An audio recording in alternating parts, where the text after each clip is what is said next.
Good morning बच्चों। आज हम लोग चित्रकला की अगली सीरीज को लेकर के आगे बढ़ेंगे और आशा करते हैं कि आप लोग पिछली दोनों सीरीजों को अच्छे से पढ़े होंगे।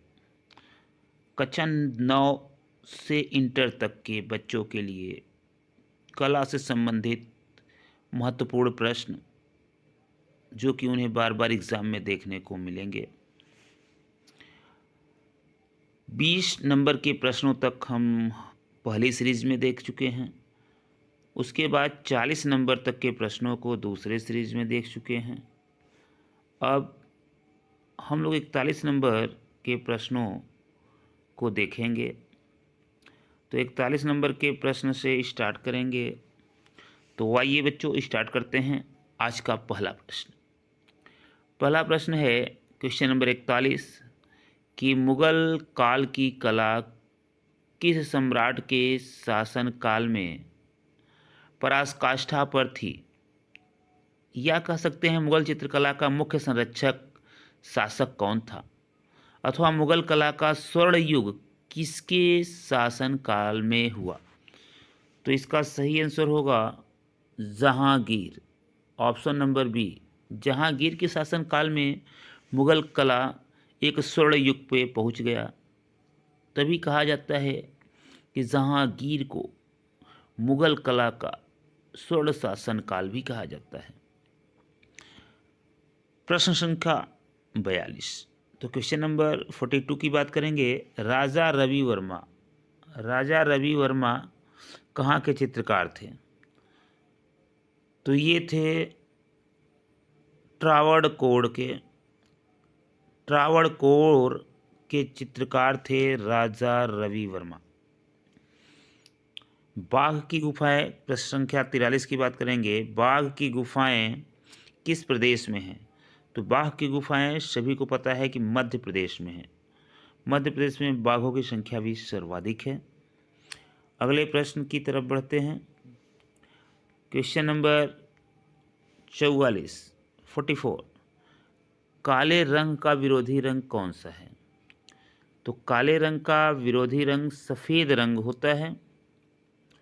क्वेश्चन नंबर 45 रंग माध्यम में सबसे पारदर्शी रंग कौन सा होता है, अर्थात जिसके आर पार देखा जा सके। तो सबसे पारदर्शी रंग जो होता है वह होता है ऑयल कलर। जो ऑयल कलर होता है वह सबसे पारदर्शी कलर होता है। क्वेश्चन नंबर 46 वह कलाकार जिसे चैतन्य सिद्ध कहा जाता है।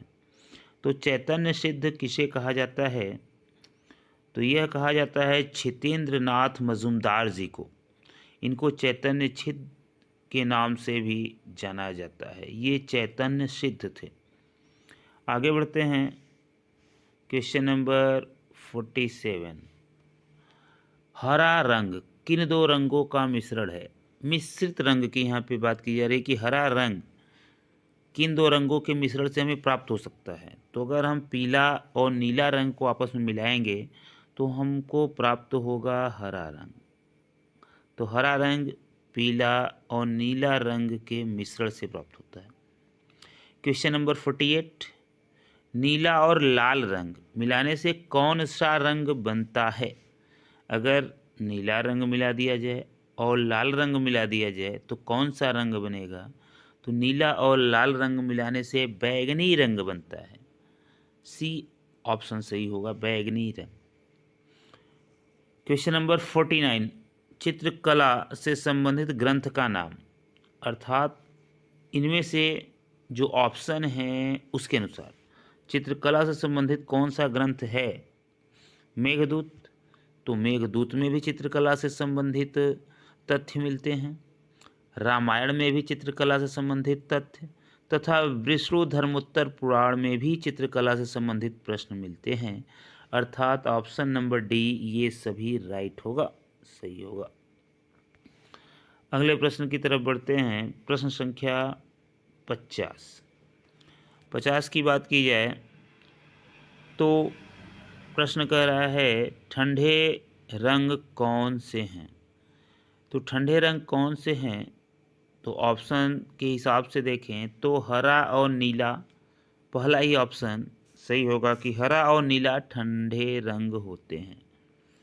ठंडा रंग, गर्म रंग, विरोधी रंग, इन सब को जानने के लिए ओस्टवाल्ड रंग चक्र आपको जानना जरूरी है। तो ओस्टवाल्ड रंग चक्र में कुल कितने रंग होते हैं, इन रंगों के क्या नाम हैं, क्रम वाइज आप जान लीजिए तो सभी चीज़ें आपको याद हो जाएंगी। जो कि चलता है बैनी, बैनी, आह, धापी, नाला, ये रंगों का क्रम है। तो ओस्टवाल्ड में बैजनी, हपी, नाला कुछ इस प्रकार से चलता है, बैजनी, हपी, नाला। कितने रंग हो गए अगर देखा जाए तो बैजनी 3, हपी 5, नाला, अर्थात कुल 7 रंग होते हैं ओस्टवाल्ड रंग चक्र में। इन्हीं 7 रंगों को क्रम से आपको याद करना है। आप सभी ओस्टवाल्ड रंग चक्र को याद करेंगे तो अगली सीरीज़ में हम आपको विरोधी रंग, गर्म रंग, ठंडा रंग और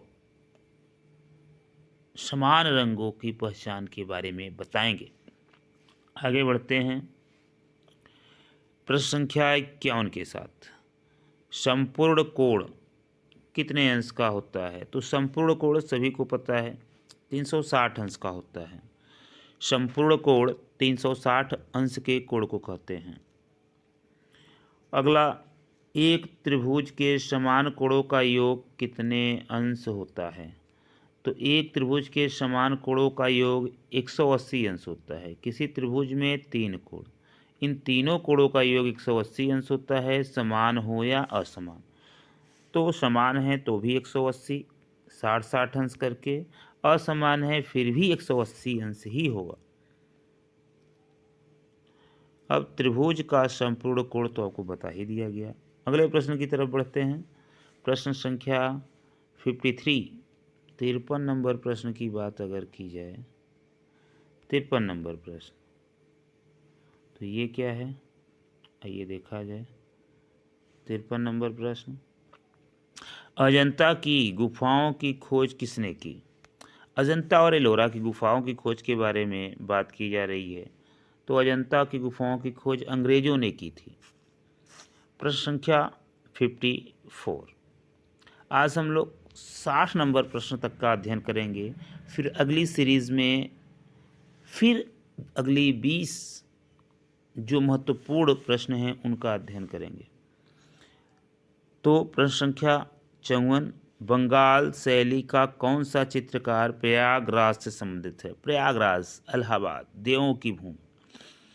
तो बंगाल शैली का कौन सा चित्रकार प्रयागराज से संबंधित है, तो छितेंद्र नाथ मजूमदार जी ये संबंधित हैं प्रयागराज से, ये प्रयागराज के थे।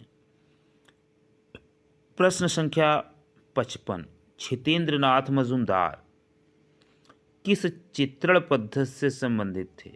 चित्रण की पद्धति क्या थी इनकी, तैल थी या पोस्टर या जल रंग या एक्रिलिक। तो ये जल रंग थे, वाष्प तकनीक का प्रयोग करते थे। आगे बढ़ते हैं प्रश्न संख्या 56 के साथ। मुख्य रूप से प्रागैतिहासिक चित्रों में कौन सा रंग प्रयुक्त हुआ। तो प्रागैतिहासिक चित्रों में गेरुए रंग का प्रयोग किया गया प्रमुख रूप से।